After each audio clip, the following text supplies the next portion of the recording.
पटक सुन्न चाहनुहुन्छ? गणतन्त्रवादीको कित्तामा छैनौ कि भनेर लुटतन्त्रलाई प्रश्रय दिनका लागि गणतन्त्रवादी होइनौ कि लोकतन्त्रवादी होइनौ कि भनेर हिलो छाप्ने जुन प्रयास गरिरहनु भएको छ, म तपाईहरुलाई स्पष्ट पार्न चाहन्छु, जहाँ तपाई उभिरहनु भएको छ त्यो गणतन्त्र होइन, तपाईले गणतन्त्रको खोल ओड्नु भएको छ। रासोपा खोल ओड्दैन, रासोपाले आफ्नो कुरा स्पष्टसँग राखेको छ। तर तपाईको करतुत लुकाउनका लागि तपाईको कित्तामा उभिएर फोटो खिचाउने रहर रासोपालाई छैन। परिवर्तनको पक्षमा रासोपा छ।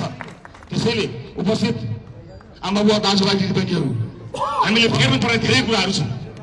त्यसैका लागि हामी प्रतिबद्ध भएर आएका छौँ। हामी हिंसाको विरोधी हौँ। कुनै पनि किसिमको लुटपाट हिंसाका गतिविधिहरू नहुन् भन्ने कुरामा हामी सचेत छौँ र लोकतन्त्रभन्दा उन्नत तन्त्र कहीँ कतै आजसम्म देखिएको छैन, यो कुरामा हामी स्पष्ट छौँ, प्रतिबद्ध छौँ। लोकतन्त्रको नाम दिएर आफ्नो वर्षौंको लुटलाई अनुमोदन गर्ने जुन दुष्प्रयास नेतातन्त्रले गरिरहेको छ, लुटतन्त्रले गरिरहेको छ, त्यसका विरुद्ध त ज्यान गए पनि हामी पछि हट्नेवाला छैनौँ, निरन्तर लागिरहनेछौँ। उपस्थित दाजुभाइ दिदीबहिनीहरू,